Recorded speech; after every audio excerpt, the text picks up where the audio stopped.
What's going on, sports card family? It is another day. It is another sports card video. We've got the what's going on at COMC, what is selling over at COMC.com, and we're also going to talk about an expansion of the eBay Authenticity Program. If you're new here, you're looking for daily sports card collectible style content, friends, you have come to the right place. Hit that subscribe button down below. If you're looking for the only place on the internet where you can get 10% off SlabMags, you found it. Go to my link down below in the video description as well as pinned in the comment section. If you've got nice slabs and you don't want them to get messed up and you need UV protection either for the surface and or the autograph, SlabMags has you covered. For me, it just makes sense for the best cards in my collection. All right, we've got our weekly sales data directly from the folks over at COMC. We're gonna look at football, basketball, baseball, and hockey cards today. These numbers are based on volume of sales, not dollar amount, so that we don't have like one player that gets a massive sale that kicks them up to the top of the list. It's including sales on COMC.com, the auctions that go through eBay, as well as port sales as well. So just taking all the data, throwing it into the bucket, and out spits the numbers. So we will start with football. We are creeping along to football season. We just had an exciting NFL draft. My New Orleans Saints didn't make any real splashy moves, but solid picks is what it looked like. Just kind of solid players that I think can help our roster.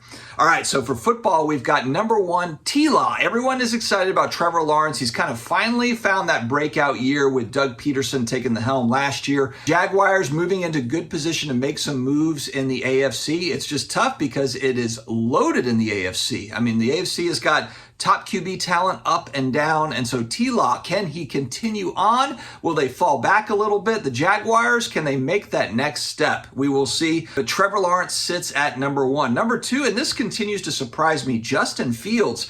Folks are excited about transacting Justin Fields cards. Maybe they feel there's some value there. I haven't really looked at his market to know if he's expensive, not expensive. I don't really know the story, but he sits at number two for transactions.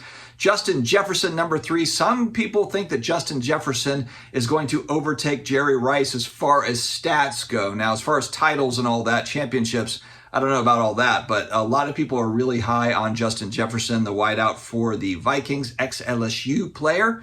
And then we've got Patrick Mahomes II. Can't forget about him. The guy is pretty much ruling the NFL these days. And then the guy that's right behind him, just trying to grabbing at his heels, Joe Burrow, who really kind of owned the Chiefs over the last few meetings. And then Mahomes and the boys got ahead and beat the Bengals in the playoffs, and that really set up that second Super Bowl win for Mahomes. But Burrow is one of those guys, high expectations on him. From what I've seen, his prices are high as well. You know, I mean, his prices are kind of got like that first title baked into it. I anticipate just kind of the same way that Mahomes' prices went skyward, and then he won another title. Nothing really happens. In fact, prices coming down.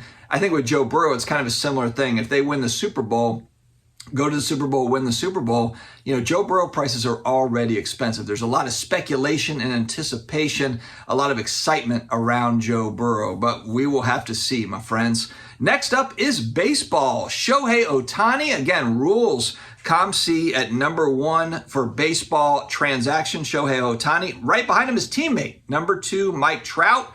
Number three, Bo Bichette. Number four, J-Rod, Julio Rodriguez. I've heard he started off a little bit slow. Hopefully he picks it up. And five, Brandon Rooker. Sorry, guys, I'm not a baseball person. I think I said his name wrong the last time. I think it's Rooker, Brent Rooker.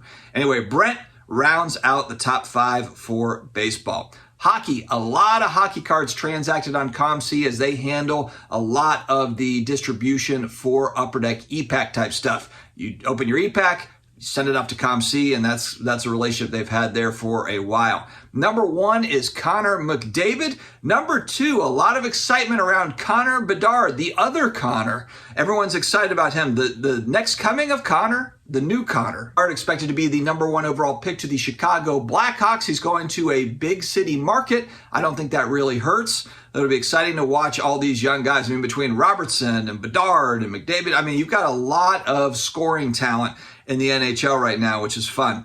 The number three guy is new to the list. I do not recognize him, and I'm going to say the name wrong. Dreitzel? Sorry. Hockey folks, help me out in the comments. I assume that this is a prospect coming up. Draisaitl. It's terrible. Number 4, Alex Ovechkin. I know that guy. And number 5, Sidney Crosby. A couple of legends there to round out the top 5 for hockey. All right, last but not least, we've got basketball. What an exciting NBA playoff we've got going on. The Lakers bumped off the Warriors in 6.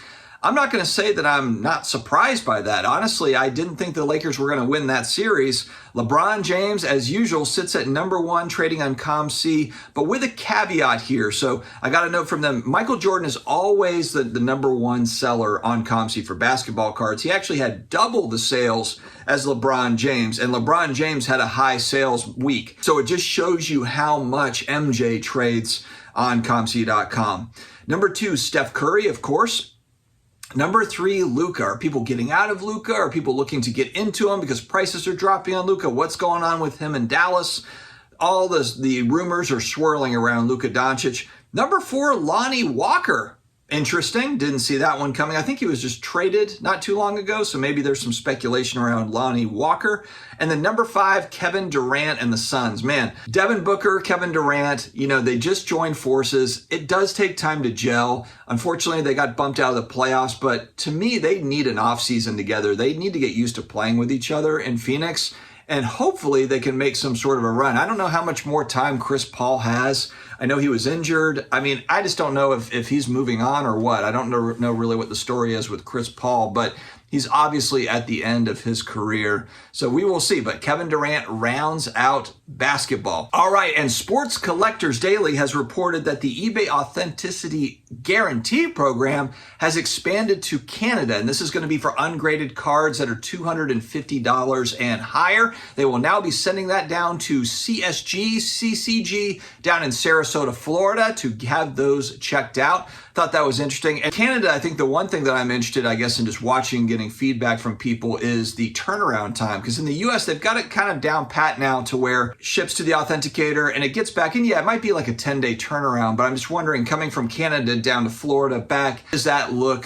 for collectors of those cards? Just interested to see kind of how that goes. But honestly, the eBay Authenticity program, it's gotten some mixed results as far as, the layout and the execution. And sometimes there's little annoying things like it doesn't get authenticated because the number on the title was wrong. For example, it's numbered out of 10, and in the listing it says 7 out of 10, and the card was actually 3 out of 10. The card's authentic, but they didn't list it correctly, and so it gets bounced back.